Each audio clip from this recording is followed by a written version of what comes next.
Muy bien, buenas tardes a todos.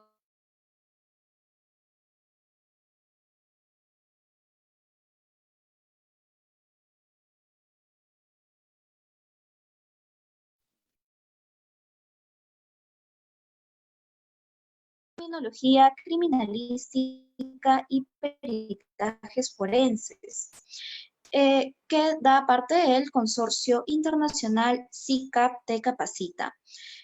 Bueno, esta tarde, como en la tercera sesión, tenemos como ponente al, al abogado Rafael Mendoza Vergara, quien va a disertar sobre el tema criminalística y peritajes forenses en accidentes de tránsito.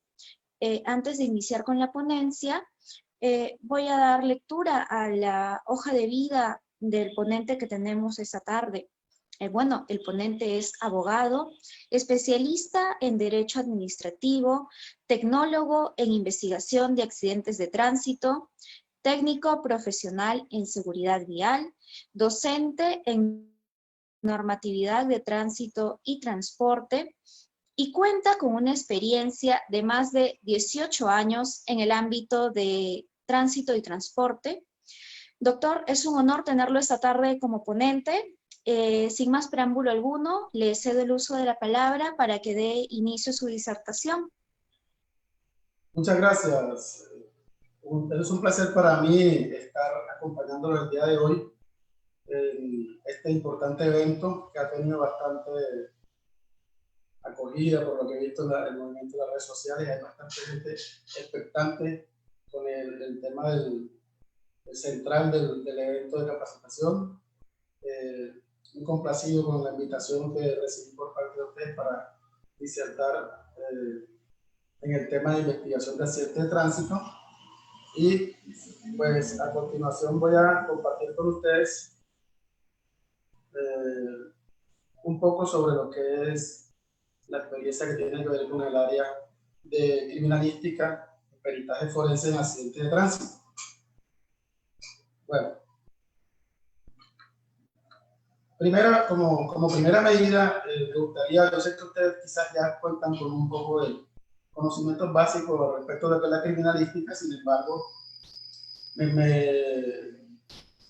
gusta, me encanta siempre contextualizar un poco antes de ingresar a un tema, como para también tener en cuenta a aquellas personas que cuentan con un poco menos de conocimiento en el área. La idea de la disertación del día de hoy es que ya sabemos un poco sobre la criminalística y lo que queremos ver es cómo esta se está aplicando a nivel de tránsito, investigación de accidentes de tránsito, seguramente no solo en Colombia, sino en todos otros países, como lo hemos visto en otras experiencias que hemos tenido. Así como cultura general y para introducirlos al tema, les quise traer, para quienes lo desconocen, una breve reseña histórica de lo que son los accidentes de tránsito a nivel mundial. Encontramos el primer evento registrado, que vamos a hallar en las redes sociales en diferentes páginas, manifiesta que fue en 1869 una dama de nombre Mary Ward, que falleció tras caer de un vehículo de motor, haciendo experimentaciones sobre este vehículo construido por su primo, y pues desafortunadamente presentó el accidente, y es el primer accidente del cual se tiene registro. El segundo accidente que también se tiene registro en las historias es uno que ocurrió en el Reino Unido, también fallecida una mujer.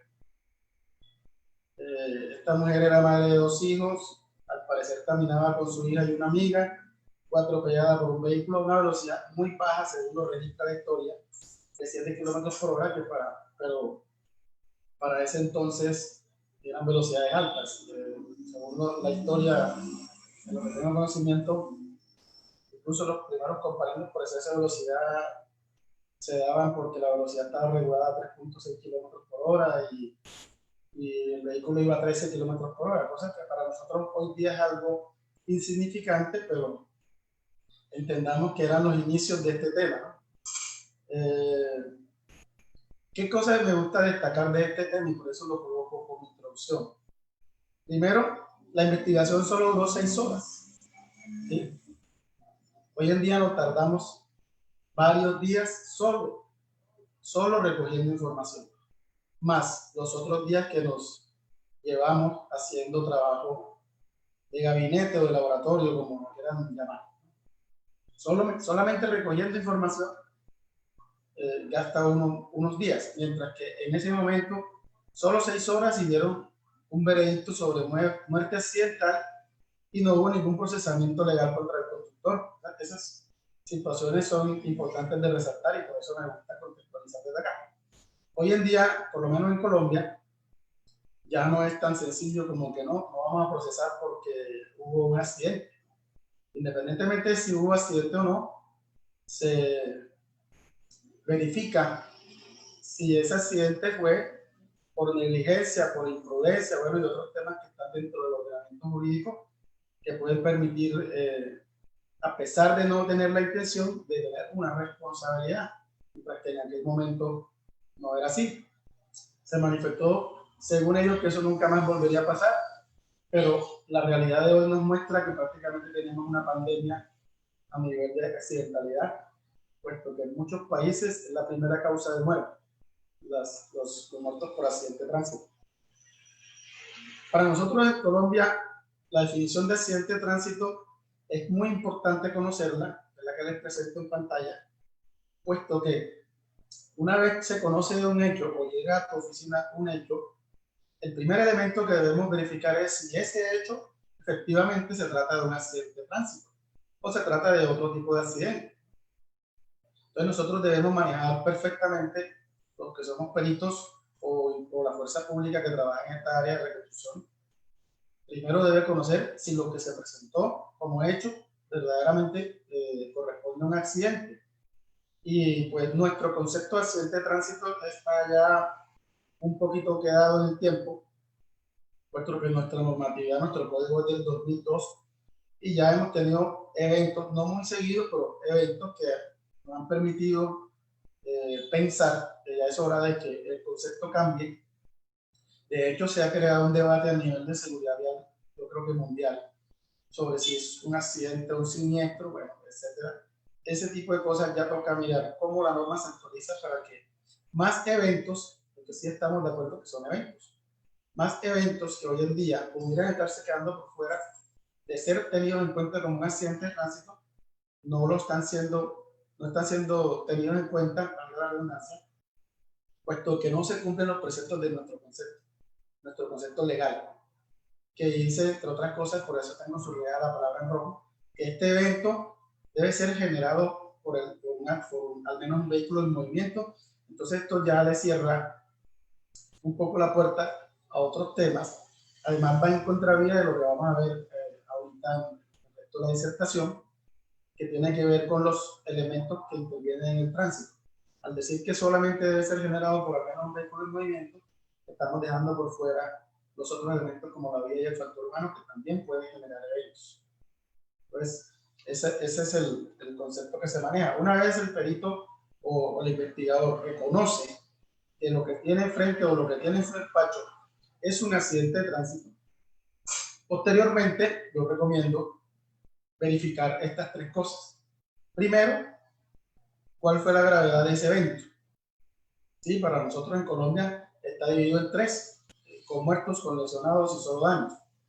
Y dependiendo de la gravedad, pues ahí vamos a tener un procedimiento de tipo legal que también puede tener su incidencia de tipo investigativo. Segundo, ¿cuáles son las clases de accidentes que tenemos en Colombia y clasificar ese evento que tenemos enfrente? Ya sabiendo que efectivamente es un accidente de tránsito. ¿Y cuál es su gravedad? Entonces ahora lo clasificamos. Aquí en Colombia tenemos 6 clasificaciones. Tenemos solo daños, como incendios, caída de ocupante, volcamientos, choques, atropellos. Esencialmente en lo que he podido ver en Latinoamérica por lo menos es casi igual. Y por último, que ya tenemos la certeza de todo, que es un evento, su gravedad y su clasificación, ya empezamos la fase investigativa que tiene que ver con cómo se presentó el hecho, cuáles son las fases que componen este hecho. Aquí les traigo un pequeño video que dura menos de unos 10 segundos donde nos muestra una de las clases de accidentes. ¿Sí? Como pueden ver, ahí no se presentaron choques, no se presentaron daños, pero sí hubo una caída de un ocupante. Para nosotros en Colombia, este es un accidente de tránsito. Puede haber causado lesiones o no. En este momento, pues posiblemente no se observe que la persona tenga lesiones, pero posiblemente sí las haya obtenido de acuerdo a la caída de ocupante. Tenemos también para comentarles que los accidentes de tránsito tienen, desde mi punto de vista, unas áreas para abordarlos, unas áreas que nos permiten hacer un abordaje más preciso sobre lo que queremos investigar y cómo lo queremos investigar. Yo siempre miro la investigación desde dos puntos. Uno que tiene que ver con el criminalístico, las funciones de policía judicial, la recolección, o sea, todo lo que son procedimientos, técnicas, procesos estandarizados para recoger los elementos materiales probatorios, embalarlos, roturarlos, aplicarle la cadena de custodia para que se garantice dentro del proceso que lo que se presenta en juicio es el mismo elemento que se recogió el día de los hechos, ¿sí? Desde el punto de vista investigativo. Y también tenemos la parte técnico-científica que se complementa, por lo general se apoya en la información recogida de manera correcta a través de los métodos criminalísticos para hacer las reconstrucciones de accidentes. Hay muchas personas dedicadas a esta área de reconstrucción, en diferentes áreas. Por lo general son físicos, son ingenieros, son matemáticos, son peritos de diferentes áreas que tienen que ver con el tránsito, y ellos basan sus estudios a través de los elementos recogidos y el estudio de las evidencias les permiten reconstruir, por llamarlo así, la escena. Yo le digo como el momento del hecho es la película que está sucediendo, ¿no? La secuencia de hechos. Pero cuando ya llegamos a investigar, vamos a recoger las evidencias, los escombros y demás, con el fin de poder regresar la película, ¿sí? Y que el regreso de esa película sea lo más acercado a la verdad, o a la realidad, o a lo que sucedió. Pero todo está basado en los elementos que se recogen durante la investigación. El perito debe ser el perito que conoce el hecho de manera inmediata, que por lo general es la autoridad, debe hacer unos procedimientos de fijación que no tienen otra finalidad, sino vamos a garantizar o vamos a perpetuar la escena en el tiempo a través de estos métodos de fijación, con el fin de permitirle a otros peritos, probablemente quien investiga no es el mismo que reconstruye, pero si el que investiga lo hace bien, tal como lo tengo subrayado, de tal manera que venga otro perito posteriormente a reconstruir el hecho, con esa información que se recolectó inmediatamente ocurrieron los hechos, y él puede hacerse una idea de lo ocurrido a pesar de no haber estado presente en el lugar. No sobre cualquier perito que tenga información sobre el hecho que se está investigando y obtenga esas fijaciones que se hicieron de los hechos, pueda hacerse una idea y pueda reconstruir lo sucedido a pesar de no haber estado. El proceso puede pasar de manos de perito a perito por diferentes motivos, porque lo trasladaron, porque se tensionó, por X o Y situaciones. Sin embargo, como es un proceso y es unos métodos correctamente aplicados, cualquiera que le corresponda continuar con la investigación debe estar en la capacidad, si esos procedimientos, esos métodos fueron correctamente aplicados, debe estar en la capacidad de reconstruir esos hechos como si hubiera estado presencial. ¿Cuáles son esos métodos de fijación que usualmente se usan? Pues, normalmente en lo que es criminalística y mucho en tránsito. El método narrativo descriptivo. Y acá quiero ser enfático. Este método narrativo descriptivo, a pesar de parecer sencillo, es el método más confundido o que tiene más mala utilización dentro de lo que son los peritajes o lo que son las investigaciones de tránsito.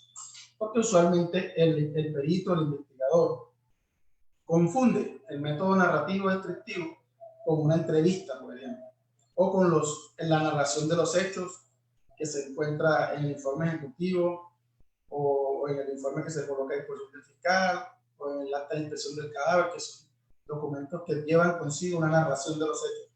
Cuando hablamos de fijaciones narrativas, no corresponde a la narración de los hechos. Corresponde a la fijación del lugar de los hechos o de los elementos a través de la narrativa. En clases con mis estudiantes de policía judicial, suelo hacer un ejercicio muy práctico con ellos, que es colocar un compañero de ellos en la puerta del aula, totalmente vendado, y seleccionar cualquier compañero del aula a que lo guíe dentro del aula hacia todos los elementos que se encuentran. Puede ser la mesa del docente, puede ser la silla de su compañero, a guiarse a algún elemento estratégicamente colocado dentro del aula. Y nos damos cuenta de las falencias que tienen las personas al momento de narrar, porque comienzan de pronto 2 metros hacia adelante, hágale, otro poquito más. Entonces, ese tipo de narraciones no ayudan a que realmente se haga una fijación. Haciendo una fijación, al momento de yo ingresar a un lugar, una fijación narrativa correspondería a decir, por ejemplo, perdón, me encuentro en una habitación cuya puerta principal tiene la cerradura a una altura de 1.2 metros aproximadamente, en el lado derecho o en el izquierdo, abre hacia adentro, abre hacia afuera, es de tal color, la puerta tiene una altura X, es que ni siquiera he entrado y todos los detalles que estoy describiendo de la puerta, porque en el lugar pueden haber más puertas, pero cuando llegue el perito o el investigador y mire todas las puertas, va a reconocer por las descripciones que usted le está dando muy seguramente en cuál es la habitación que debe entrar. Y una vez adentro, que ya usted dijo si la puerta abre hacia la izquierda o abre hacia la derecha, entonces observar todos los elementos que hay quizás en el techo, que hay en la pared que está a su costado izquierdo, que hay en la pared que está a su costado derecho, que encuentra inmediatamente ingresa a la escena, a la derecha, a la izquierda, al frente, arriba, abajo. La idea es que se fije el lugar de los hechos de una manera narrativa, pero lo más acertado posible. Este método usualmente va ligado o va en conjunto con el videográfico. Cuando estamos grabando un video, por lo general empezamos a describir las cosas. Ese es el método narrativo correcto. Se puede hacer escrito y se puede hacer también con reproducción a través de medios de audio o de video. Tenemos el método fotográfico, que muy seguramente ya lo han escuchado, quizás otros ponentes lo tendrán más a profundidad, todas las fotografías que hay que tomar, correctamente manteniendo la secuencia de llevarnos desde lo general hasta lo particular, que son los detalles que debemos encontrar. En materia de tránsito, por lo general son los daños, los roces, las marcas de pintura y todas esas situaciones que queremos encontrar en los elementos, porque hay que fijar e investigar sobre los 3 elementos que componen el tránsito. El videográfico, como les comentaba ahorita, pues corresponde a video, por lo general puede ser video mudo o puede ser video apoyado en la fijación narrativa. Y el método topográfico, que es la fijación planimétrica o a través del plano o dibujos del lugar de los hechos con sus respectivas distancias y demás. Aquí en Colombia manejamos un libro que se llama Manual para diligenciar el informe de accidente de tránsito, que los peritos y los investigadores, sobre todo, que son los que atienden el lugar de los hechos de la policía judicial, ya conocen la norma, el manual, y lo deben manejar de una manera estándar. En todo el país se utiliza el mismo manual y la misma reglilla, como la que vemos en la foto, la reglilla de dibujo topográfico, que la debe usar el perito para fijar las medidas. Tienen sus parámetros, no pueden haber medidas dentro del plano, sino que ya a través de unos especialistas que son personas de mucho conocimiento aquí en Colombia, en su tiempo hicieron una propuesta al Ministerio de Transporte y se hicieron los cambios respectivos para mejorar el impacto el diligenciamiento del IPAD e indicarle correctamente a la persona que atiende el hecho, no solamente cómo se llena el formato, sino cuando digan ya lo que es el plano, cómo se debe fijar correctamente el plano fotográfico. Sabemos que la criminalística es una rama auxiliar del derecho y ella nos tiene ya consigo unos métodos, unas técnicas, como le hablaba ahorita, que se deben utilizar correctamente, que son técnicas aprobadas científicamente y por lo general por la Fiscalía General de la Nación, para poder hacer lo que es la búsqueda, recolección, embalaje y disposición final de los elementos materiales probatorios y la evidencia física que se encuentren durante la investigación de un lugar de los hechos. ¿Qué se busca con todo esto? Garantizar los procedimientos más técnicos posibles y que nos permitan establecer la relación que puede existir entre el hecho o el delito que se cometió, la víctima, el victimario y los elementos probatorios. Ese es el nexo que hay entre ellos. Es decir, el conductor, el vehículo que causó el evento y la víctima y el resto de elementos probatorios que nos puedan acercar a comprobar si hubo o no delito y si hubo o no responsabilidad. Nos otorga unas bases científicas para ayudarnos a determinar las posibles causas del evento. O sea, realmente, cuando estamos investigando, como le mostraron en las láminas anteriores, lo que queremos es recoger toda la cantidad de información que se pueda. La toma de datos debe ser lo más preciso posible y lo más detallado posible, con el fin de que luego, cuando vayamos a reconstruir, bien sea por la parte de policía judicial pública o por los peritos forenses, se pueda hacer una reconstrucción lo más acercada a la realidad de acuerdo a esa aplicación de las técnicas. Sabemos también que la criminalística tiene unas disciplinas, pero no todas las disciplinas de la criminalística aplican a tránsito. Por ejemplo, tenemos balística, es una disciplina de la criminalística, pero no aplica a tránsito. A tránsito explosivo, ya si hay un vehículo, digamos, que tiene una explosión por cualquier circunstancia, porque transportar explosivos o cualquier sustancia que permita que se realice este tema, ya no sería entonces un accidente de tránsito como tal, sino que se investigaría la explosión. Ya recuerden que la investigación del accidente se da sobre un evento que fue generado por al menos un vehículo en movimiento. Entonces, lo que vamos a mirar es por qué ese evento se generó por ese vehículo. Pero si ya hubo una explosión, pues obviamente ya eso es otra rama y tienen otros métodos de búsqueda, como por ejemplo el radial, que se aplica mucho para cuando hay explosiones. Documentología es posible que aplique a tránsito, pero no tanto como para la reconstrucción de accidentes, sino como para corroborar veracidad y autenticidad en documentos que tienen que ver con vehículos automotores. La fotografía sí, como disciplina criminalística, creo que en todas las áreas de investigación criminal, la fotografía juega un papel muy importante. Para mí es de las fijaciones que más entregan información, son las fijaciones fotográficas. Bien hechas, claro está, porque te pueden llegar a tu despacho 20 fotografías, todas de una motocicleta, pero no sabemos la relación de esa motocicleta con los otros vehículos, de esa motocicleta con relación a la vía, en qué carril se encontraba, con qué sentido viajaba, porque las fotografías no son bien tomadas. Pero si guardamos la secuencia de fotografía que aquí en Colombia manejamos a través de la Fiscalía General de la Nación, un documento que se llama Guía Técnica para la Expresión al Lugar de los Hechos, y ahí explican cuáles son los tipos de fotografías que hay que tomar y la secuencia que ella lleva con el contenido. Usualmente un error del criminalística, es ponerle el nombre a la fotografía. El mismo perito le quiere otorgar un nombre a la fotografía, solo por cumplir con el álbum. Le dice, esta fotografía se va a llamar de plano general, y la otra, esta va a ser una panorámica, y eso es un error. La fotografía, de acuerdo a la información que contenga, ella misma toma su nombre. Usualmente veo mucho la confusión entre lo que es una fotografía de panorámica y una de plano general, y no la saben diferenciar, siendo que es muy sencillo. El plano general compone únicamente el lugar de los hechos. Si me sale únicamente el lugar de los hechos, se llama plano general, y si me sale el lugar de los hechos, incluso sus alrededores, entonces ya estaría frente a una panorámica, que incluye no solamente los hechos, el lugar de los hechos, sino los alrededores de él.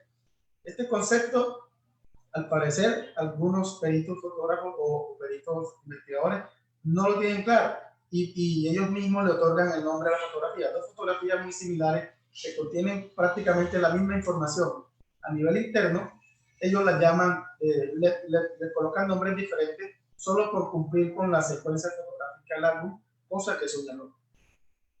Tenemos el sistema de identificación de personas, que también es una disciplina que se puede aplicar acá, pero como les digo, no tanto como para reconstruir, sino como para, en el caso este, verificar si ese era el conductor o no, comparado con otros métodos de fijación como la cámara, el video, etc. Tenemos la fijación topográfica, que es complementaria en la fotografía o viceversa, ambas son complementarias si las dos técnicas, que son las que más se usan en la tránsito, están correctamente aplicadas. Estas dos técnicas van a llevar a un verdadero acercamiento a la verdad. Entonces, ya saliendo del contexto de lo que es la criminalística aplicado a tránsito, lo primero que yo les recomiendo es que analicemos el tránsito como un sistema que está compuesto por tres factores esencialmente. ¿Sí? Entonces, esta estadística que les estoy mostrando puede que sea variable. Algunas personas pueden tener un dato más alto del factor humano, más alto el vehículo. El dato principal nos lo da el Observatorio Nacional de Seguridad Vial, que aparece en la Agencia Nacional de Seguridad Vial. ¿Y de dónde salen estos datos? De los IPAC, o los informes policiales de accidente de tránsito que llegan a nuestros colegas de Policía Judicial de la Policía Nacional cuando atienden los casos. A través de sus hipótesis, se supone que la causa hipótesis determinada por el agente de tránsito es la que va a determinar a qué factor, cuál de los factores es el que más incide en la producción de accidentes de tránsito. Posiblemente hayan algunas personas que no estén de acuerdo con la lámina. Esa es la lámina que yo he, con base en mi experiencia y la información que tienen del observatorio, más o menos está.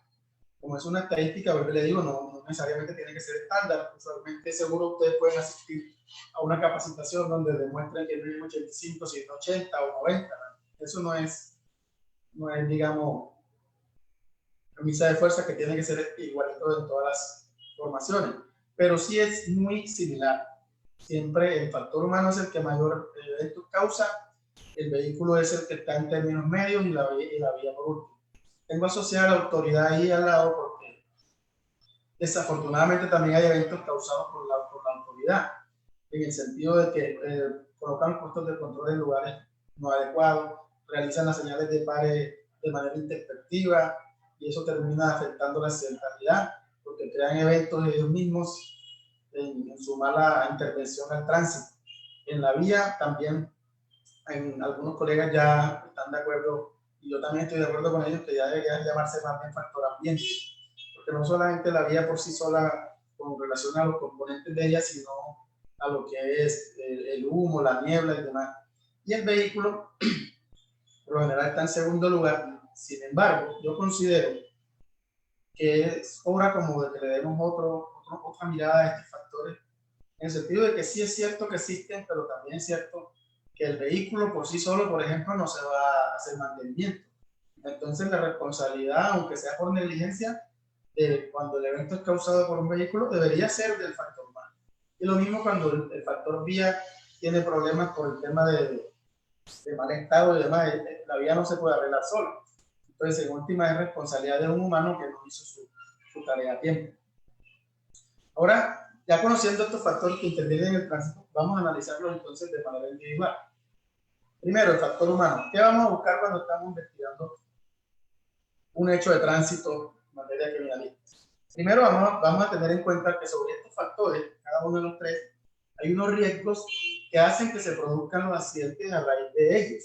Es decir, por ejemplo, en el factor humano, son muchos, la verdad son muchos los riesgos que pueden generar en el factor humano accidentalidad. Aquí quise colocar unos cuantos, pero aparte de eso, por ejemplo, hay distracciones, hay un término que he escuchado por ahí de otros colegas, como la ceguera por inatención, que es la persona que sí está viendo, pero lo que pasa es que se dirige su atención a otro lugar, como al chat del celular, como a pasar el radio, a mandar textos, etcétera, o así sea hablar con el acompañante. En ese momento se llama ceguera por inatención, puesto que no está viendo hacia el frente, el vehículo va, digamos, ciego. Fatiga, cansancio, emanaciones de gases del motor, drogas, etc. Todas estas situaciones que se pueden presentar que inciden en que el factor humano genere eventos. Cuando estamos investigando el hecho, es importante identificar plenamente los factores que intervienen en él, y eso incluye sus datos personales, su nombre, su identificación, su edad, qué rol estaba jugando en el evento que se nos presentó. Puede ser conductor, puede ser peatón, puede ser motociclista, ciclista, identificar el rol. Y además recomiendan los amigos de medicina legal no solamente el rol, sino la posición dentro del evento. Digamos, lo coloca como motociclista solo porque iba en la moto, pero tal vez no era el conductor, sino el acompañante. Esto juega un papel importante a la hora de revisar las lesiones que hay sobre él, y de pronto hay un cambiazo de conductor que te está diciendo, no, el que iba conduciendo era él, pero las lesiones no coinciden para que él vaya en la posición trasera. Igualmente en los vehículos, en qué posición estaba al lado del conductor, en las sillas de atrás, y sus lesiones no coinciden con la posición en la que él está, etc. Entonces, a la hora de hacer los reportes por ejemplo, de inspección de cadáver, las autoridades deben indicar no solamente que iba el acompañante de un vehículo, sino también en lo posible en dónde estaba ubicado ese vehículo, que esa es una información que puede ser muy importante a la hora de construir. Y para nosotros, no es que sea, digamos, incidente en el hecho como tal, el hecho de que procedan multas o sanciones como antecedentes en el tránsito, pero sí nos puede dar un indicio, por ejemplo, si el vehículo se accidentó a alta velocidad y encontramos en el sistema de multas del RUM, del CIMIC, perdón, de Colombia, que lleva 30 multas por exceso de velocidad, eso nos puede dar un indicio de que efectivamente al hombre le gusta ir rápido. ¿Cómo quedó esa persona posterior al hecho? Puede ser, es participante porque es conductor de uno de los vehículos, pero puede ser que esté ileso, no le haya sucedido nada. Vamos a investigar o vamos a revisar sobre ellos también con relación a lo que tiene que ver con sus lesiones. Aquí nos apoyamos mucho en lo que es medicina legal y el dictamen pericial, bien sea de necropsia, si es muerto, o bien sea de lesiones, si la persona remitida ya porque resultó lesionada en un accidente de tránsito, de algo que es el patrón lesiones. Fíjense, como lo muestra la imagen 1, no es mía, la encontré en la red, me gustó para representar. Esa imagen se muestra que el golpe, la contundencia de la energía que está transmitiéndose del vehículo a la persona o a la humanidad, genera fracturas. Por lo general, el patrón lesiones nos indica que por el lado o por el costado que la persona recibe el golpe es donde se van a presentar las lesiones más fuertes, como por ejemplo esta fractura. Y por el otro lado, que posiblemente es arrojado, entonces encontramos unas heridas de tipo abrasión, laceración, arrastre biológico, y también en las otras dos imágenes podemos observar que el movimiento o el lanzamiento de esas personas y el patrón de lesiones puede variar también en la incidencia del tamaño del vehículo al que se enfrentó. Analizamos también en el factor humano su conducta. ¿Qué posibles maniobras pudo haber realizado esta persona al momento de encontrarse en el hecho? Este es un caso por lo menos que quizá el exceso de pasajeros aparentemente no tenga incidencia en el hecho, pero posiblemente esa carga o ese elemento extra que no le permitía maniobrar bien la motocicleta puede ser un indicio de por qué la motocicleta terminó saliéndose al otro carril. Una maniobrabilidad imprudente por la persona que va adelante, etc. Pero igual nos permite a nosotros plantear hipótesis, que es lo que necesitamos hacer siempre al inicio de un evento. Segundo factor que vamos a analizar, el factor vehículo. Pues yo recomiendo clasificarlos primero para saber que cada vehículo tiene una forma tanto de inspeccionar como unos elementos a revisar. ¿Sí? Identificarlos, por lo general eso es lo que hacen los peritos lo que hacen los expertos técnicos, la mayoría, no voy a decir que todos, porque hay personas que hacen un trabajo excelente, pero la mayoría se limitan únicamente a identificar el vehículo en el caso del experticio, lo cual también sesga un poco la investigación. Hay que identificarlo, sí, obviamente es necesario para que al momento del proceso penal no se vaya a dejar la duda de que si era o no era el vehículo que correspondía. Hay que analizarlos, ya el tema de elementos que haya sobre él, llantas, superficie, carrocería, etc. Al igual que el factor humano, también hay unos riesgos sobre él que pueden incidir en que se presenten o no se presenten eventos con mayor frecuencia. Por lo general, hay que estar revisando el nivel del aceite, el líquido de los frenos, la presión de las llantas, el sistema eléctrico, hasta un simple limpiaparabrisas. Podríamos nosotros pensar que no tiene ninguna incidencia, ¿verdad? Porque hay días que no lo utilizamos, pero puede ser que la persona salga a conducir sin él o sin ellos funcionando y se encuentre inmerso en una lluvia y en sentido contrario los vehículos le arrojan agua de la vía que lo deja totalmente ciego o con la visibilidad bastante reducida, que la visual la sigue manteniendo, lo que pierde es la visibilidad, la nitidez con la que él está observando las cosas, por un simple limpiaparabrisas que no llevaba, se puede generar un evento. Tenemos que también inspeccionar dentro de él, de momento de estar verificando el vehículo, situaciones que nos pueden indicar, por ejemplo, la primera imagen nos muestra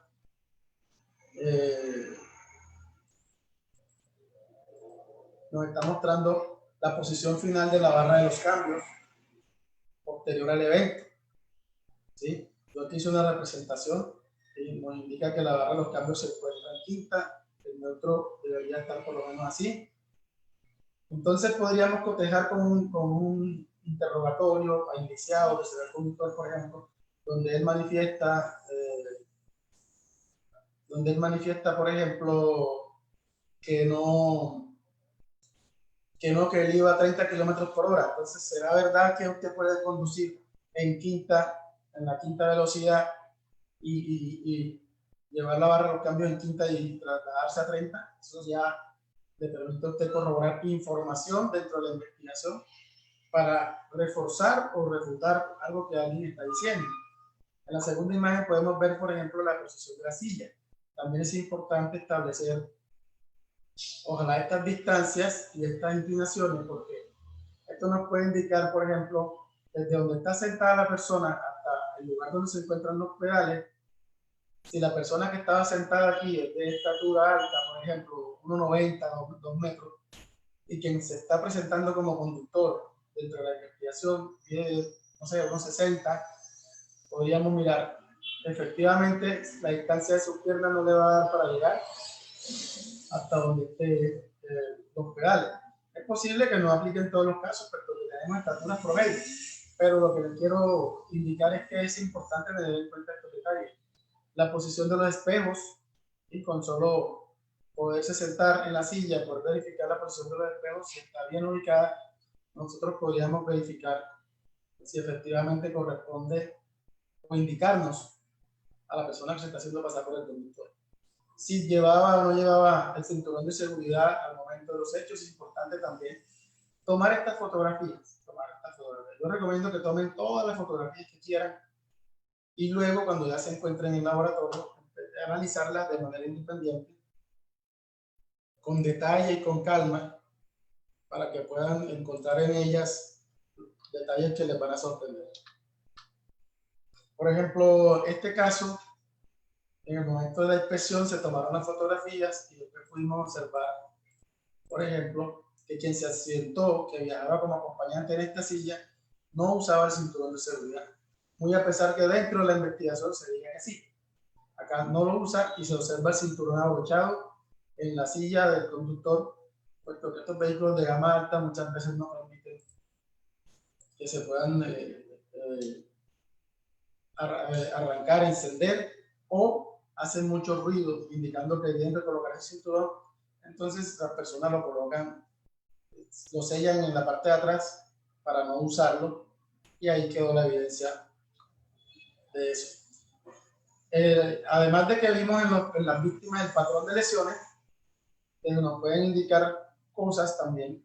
Este patrón también es bueno corroborarlo, compararlo con el patrón de daños, cómo se presentan los daños. Por ejemplo, en la fotografía que vemos aquí atrás del vehículo, vemos la flecha que le coloqué como la forma como se proyectaría ese patrón de daño encima del capó del vehículo posiblemente, puesto que la trayectoria del peatón es esta, y como leyes de la física, todo lo que está en movimiento tiende a permanecer en movimiento, él, a pesar de ser golpeado, lleva una velocidad hacia allá, permitiendo que el vector no se proyecte hacia la carretera, sino sobre el capó por la velocidad que trae el mismo vehículo.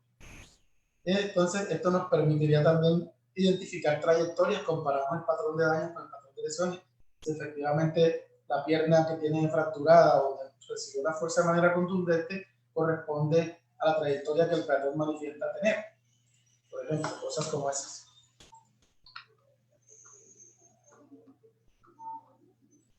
Tenemos que procurar obtener las fichas técnicas de los vehículos para verificar y comparar elementos que puedan haber sido cambiados, como la altura de las llantas, el rin, el material, transformaciones que haya recibido y que posiblemente eventualmente pudieran haber sido en el evento. Identificar en él los tipos de daños que pudieran ocurrirse y hacer la descripción de una manera técnica. No te presenta daño en la farola delantera con destrucción total, cosas así no muy técnicas. ¿Sí? Nosotros tenemos unas divisiones técnicas del vehículo que nos permite ver de una manera más ordenada el vehículo por tercios, por divisiones superiores e inferiores y por divisiones derecha e izquierda, para ubicar dentro de esos tercios y esas divisiones el tipo de daño al que me refiero y hacerlo de una manera más técnica, como por ejemplo decir presenta rotura o fractura en el tercio posterior, división derecha, por ejemplo. Entonces ya sabemos que estamos hablando de una vista superior. O en el tercio posterior, división superior o inferior, ya sabemos que estamos hablando de una vista lateral. Hay que tener en cuenta que laterales también tenemos dos. Y con respecto a estas descripciones de daños, el perito debe siempre, para hacer las descripciones y no causar confusiones, imaginarse como si estuviera sentado en la silla del conductor, lo cual le va a indicar que siempre la derecha va a ser donde está ubicado el acompañante. Los vehículos que llevan el timón a la izquierda, o independientemente si lleva el timón a la derecha, siempre vamos a tener la derecha del vehículo y la izquierda del vehículo en la misma parte.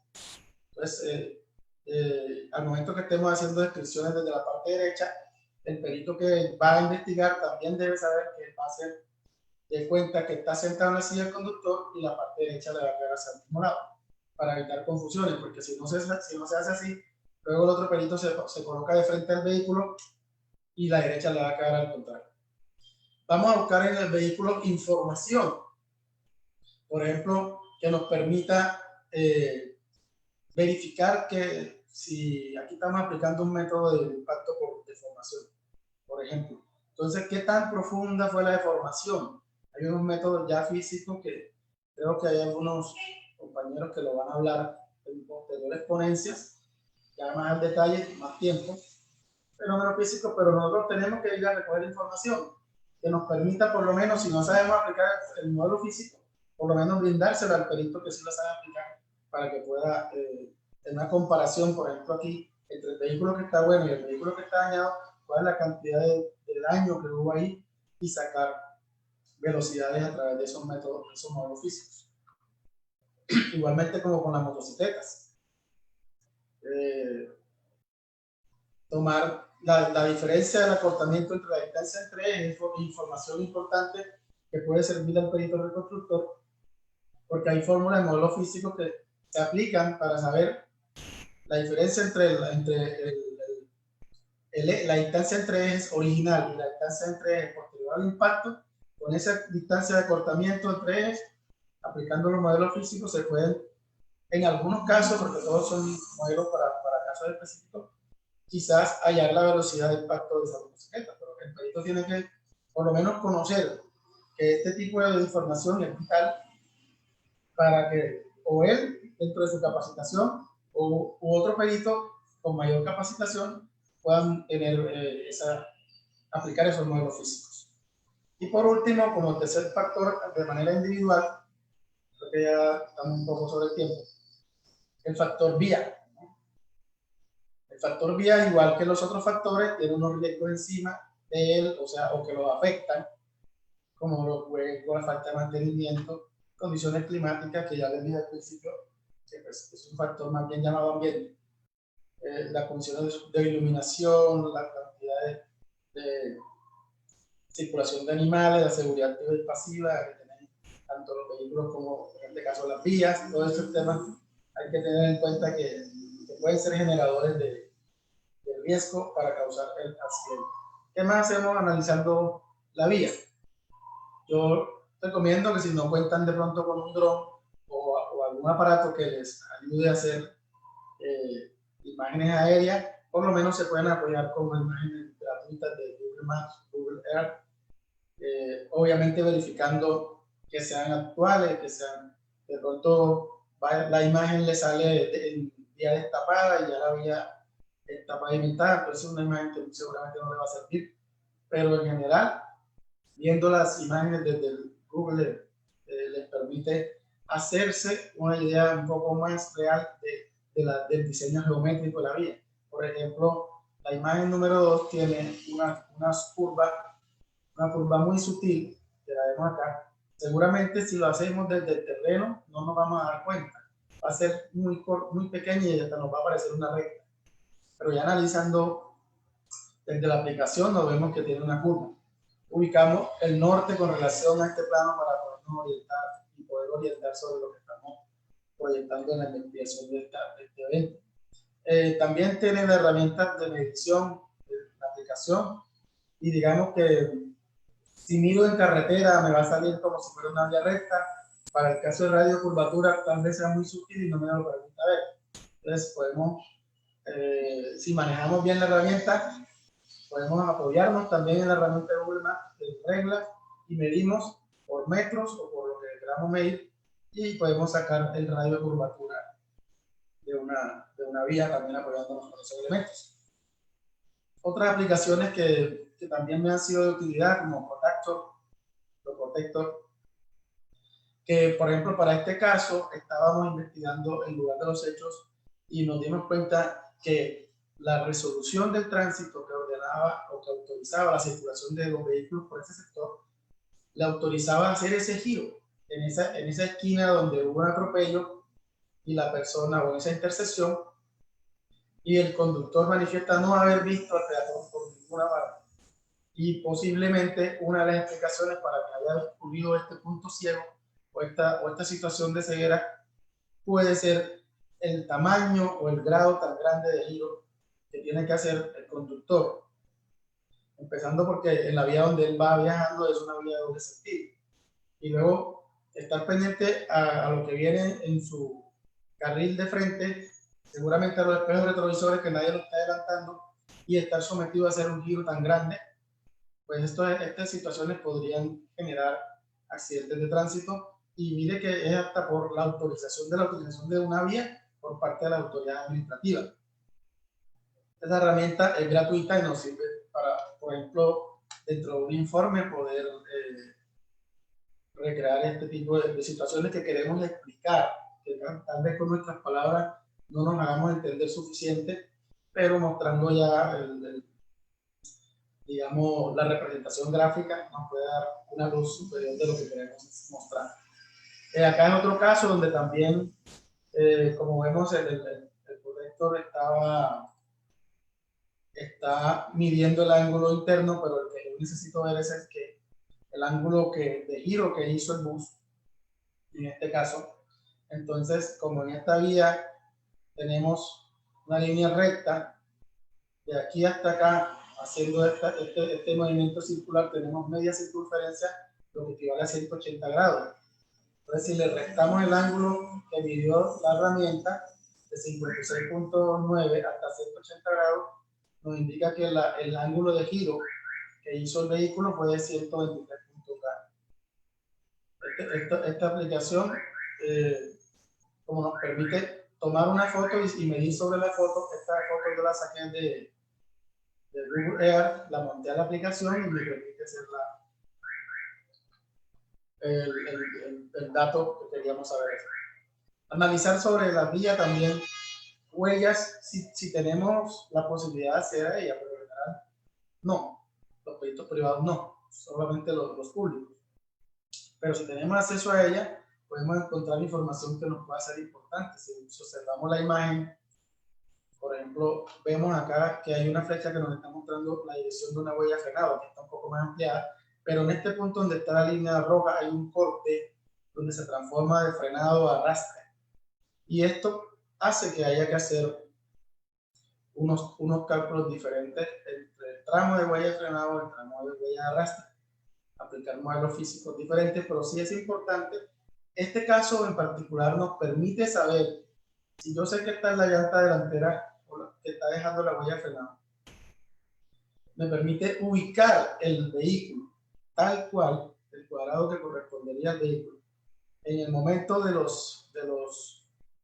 del impacto, si conozco que su llanta trasera iba circulando por ese lugar exactamente en el momento del impacto, y más o menos algo así. Y con base en eso puedo sacar lo que son las posiciones relativas de impacto y demás. Huellas para medir, por ejemplo, los ángulos de derrape de una huella de velocidad en curva, por ejemplo, tamaños de vía, de carril, anchos de carril. En este caso se usa para analizar las posiciones de vehículos en vía. Este camión, en este caso, se encontraba varado hacía casi 24 horas ahí en ese lugar, según lo que dicen los hechos. Más o menos aquí al lado izquierdo está el croquis indicando cómo quedaron los vehículos después del impacto. Y al parecer, si lo observamos acá, hay bastante espacio para cruzar, al parecer. Pero cuando ya vimos la ficha técnica del vehículo, su ancho y demás, y lo colocamos en el andén. Fíjense que aquí están diciendo 90 centímetros, es casi un metro, pero cuando vemos la realidad, no alcanzan a ser 30 centímetros de verma. Comparamos la verdadera posición del vehículo y nos damos cuenta que el espacio para circular realmente era muy estrecho y no era que verdaderamente pudiera seguir circulando. Este manifiesta que venían vehículos en sentido contrario, por eso se paró acá donde está el vehículo número 3, pero el vehículo 3 venía con mucha velocidad y lo impactó allí. Es importante también, conociendo ya la ficha técnica, el ancho y compararlo con los datos de la vía para analizar posiciones vehiculares. Y apoyarnos con herramientas tecnológicas, por ejemplo, aquí usamos software, SFX en su momento, y unas fotografías, ojalá limpias de vehículos, lo mejor que se pueda, para poder con el software hacerle el montaje, por decirlo así, de lo que es la información que permita dentro del informe recrear cuál fue la posición relativa de impacto, los sentidos viales, etc. Aquí tenemos otro ejemplo, fotografía tomada en blanco, fotografía con el software donde se muestra el vehículo taxi que tal vez iba distraído, aunque este accidente fue de noche, las fotografías se tomaron de día.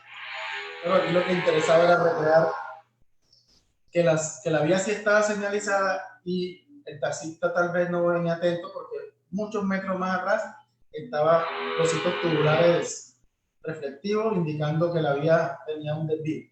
Sin embargo, primero venían distraídos el de adelante y el de atrás no venía conservando la distancia de seguridad. Por eso uno le pega a la señal y el otro lo impacta en la parte trasera. Listo. Una vez haciendo la investigación de cada uno de estos elementos por separado, lo siguiente es entonces analizar cómo interactuar. Ya sabemos que este tuvo un riesgo, este tuvo un riesgo, este tuvo un riesgo. Ahí tenemos unos riesgos que nos van a permitir plantear hipótesis. Nos va a permitir plantear hipótesis. Estos riesgos nos dicen 5 riesgos que identifiqué sobre los vehículos, 3 que identifiqué en la vía, 4 que identifiqué en el factor humano, y esos van a ser mis hipótesis. Voy a avanzar. Por ejemplo, si identifiqué en el factor humano que iba embriagado, una hipótesis va a ser conducir en estado de embriaguez.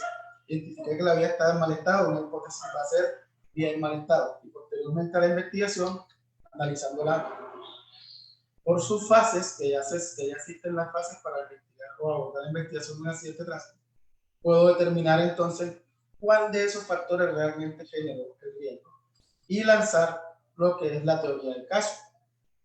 O posiblemente descartar esas teorías y retomar una nueva investigación, o de esas X cantidad de hipótesis que logré conseguir, una sola se va a convertir en teoría, las demás van a ser causas contribuyentes que aumentan la gravedad de los hechos o pueden ser simplemente descartables. Cuando estamos ya analizando todo en conjunto de cómo interactuaron los elementos, entonces también recomiendo o se recomienda tener en cuenta qué pasó antes de, qué vieron los conductores cada uno en sus respectivos carriles, en sus respectivos sentidos viales antes de llegar al lugar de impacto. Por ejemplo, en este caso, observamos que por donde venía la camioneta había una señal que ya se debe decir en el peritaje forense a cuánto estaba ubicada del lugar de los hechos. Se supone que es la última antes de llegar al lugar de los hechos. Se importó a 60 km/h y posterior a la aplicación de los modelos físicos se obtuvo una velocidad de 113 km/h, creo. Entonces ya tenemos, comparando con la información de lo que pasó en la trayectoria antes de llegar al lugar de los hechos y lo que nos están arrojando los fenómenos físicos, tenemos una hipótesis que puede ser el posible exceso de velocidad. Nos podemos apoyar, ¿no? Porque los peritajes forenses, sobre todo en la parte privada, ha venido un auge en lo que es las herramientas tecnológicas, que igual que les comentaba ahorita, hay algunos ponentes que manejan perfectamente estas herramientas tecnológicas y creo que durante el curso van a hacer sus aportes al respecto. Yo solo lo voy a nombrar. Utilizamos estaciones totales como, entre otros, aparatos de fijación y manuales, distanciómetros láser, drones para tomar fotografías aéreas. Esto ha venido evolucionando satisfactoriamente y ha sido una ventaja muy grande para acercarnos más a la verdad real. Y el uso de software de animación está jugando un papel también muy importante para lo que es la representación del producto de la investigación. ¿Sí? Nos sirve para mirar y fijar dentro del paisaje cómo interactuaron los elementos y representamos los movimientos en cuanto a la dinámica de cada uno de los, en este caso, los vehículos que intervinieron. Nos sirve para representar la posición relativa de impacto, nos sirve para representar la posición final dentro de nuestro informe. Y les voy a mostrar a continuación unos videos que me cedió un amigo que es animador de escenas de tránsito, un colega que maneja muy bien este software. Me lo cedió porque la idea era representarles a ustedes hasta dónde hemos llegado con la tecnología y toda la cantidad de información que se recoge. Luego puede ser insertado en esos datos en un software de animación y podemos obtener de ellos animaciones con una calidad cada vez más cercana a la realidad. Pareciera que estuviéramos observando una película, ¿sí? Y posiblemente, si tenemos la oportunidad de insertar en unos años, podríamos estar conociendo otras tecnologías.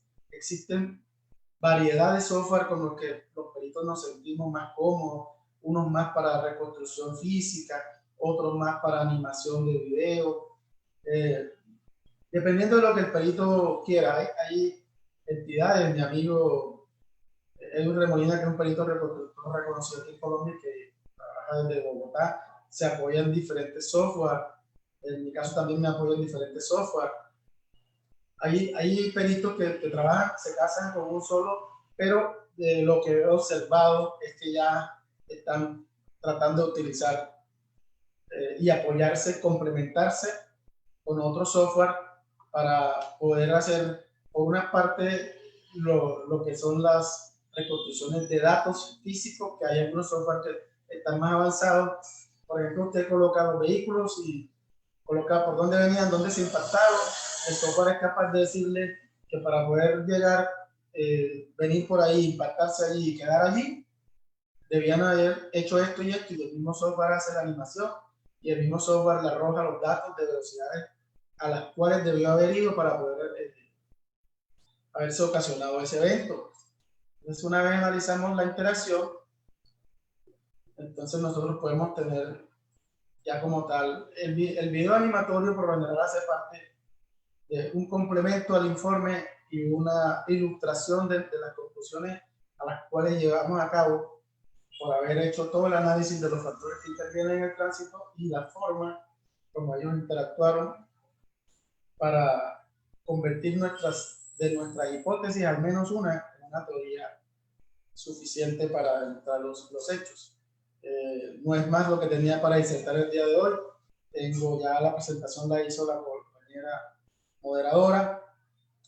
Tengo a cargo la representación legal del Instituto Técnico Formaté aquí en Colombia y de la empresa de investigación y peritaje en accidentes de tránsito y seguridad vial. Es para mí un placer haber compartido con ustedes esta información. Si no sé qué más tengan los moderadores con respecto a la capacitación. Bueno, doctor, en verdad ha sido muy dinámico con las diapositivas, su disertación. Personalmente yo tengo una consulta, una pregunta. ¿De qué forma podemos determinar la velocidad en la que se desplazaban los vehículos que participaron en el suceso de tránsito? Hay muchas, la verdad. O sea, ahí, como te explicaba en la charla, aplicamos modelos físicos. Sí, sus modelos físicos pueden estar basados en la transformación de la energía, ¿cierto? Pueden estar basados en la transformación del movimiento. Dependiendo de las líneas que tú quieras abordar, entonces hacemos análisis, puede ser en huellas de frenado, puede ser en huellas de arrastre metálico, puede ser en daños, ¿sí? Puede ser que no encuentre ninguna huella, porque ya cada día vemos que los frenos están evolucionando a ABS, que hacen que se bloqueen un poco menos.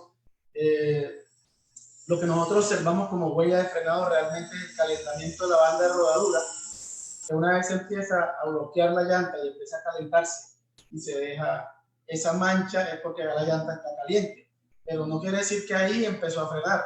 Él seguramente frenó, de acuerdo a los datos que hemos compartido los peritos, un 30%, o sea, del tamaño de la huella, un 30% antes, en materia de distancia, empezó a frenar para poder dejar el calentamiento a partir de ahí y dejar. Eso lo tiene que tener en cuenta el perito.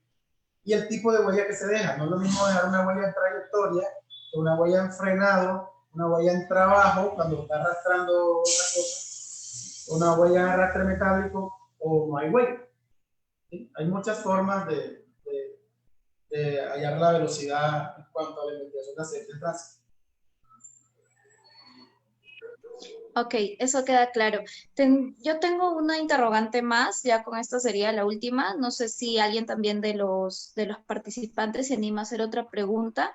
¿Cuánto después de ocurrido el evento de tránsito, recomienda usted que es posible realizar la inspección en campo? Porque dentro de la práctica, en la poca experiencia que yo tengo, he visto casos en los que la inspección en el lugar, o sea, para medir la vía, para que el perito vaya al lugar de los hechos, a veces se ha realizado hasta un año después.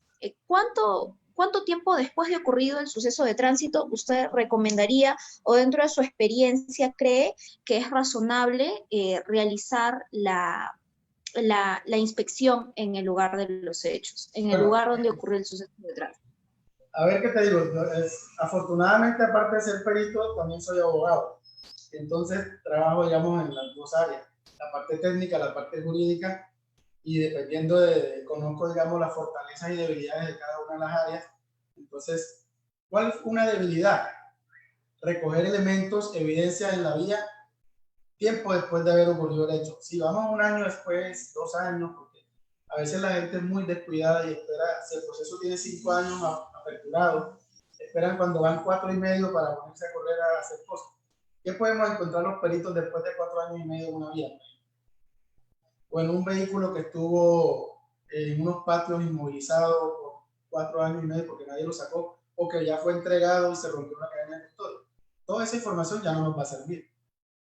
Yo recomiendo, en el caso de Colombia, como los peritos que tienen acceso a la escena original y a los elementos originales son los de la Policía Judicial, de la Policía Nacional o del Tránsito, basar toda nuestra investigación, nuestra reconstrucción en esos elementos. Te voy a poner un ejemplo muy sencillo. Si en esta vía donde ocurrieron los hechos circulan 5,000 vehículos diariamente y el levantamiento se hizo por parte de la Policía Judicial el día de hoy a las 2 de la tarde y yo llego mañana a las 2 de la tarde, 24 horas después, ¿cierto? A hacer el relevamiento, pues seguramente voy a encontrar huellas de lo que pasó ayer. Pero si no fueron bien fijadas por parte de los peritos en su momento, ¿qué consecuencia trae eso?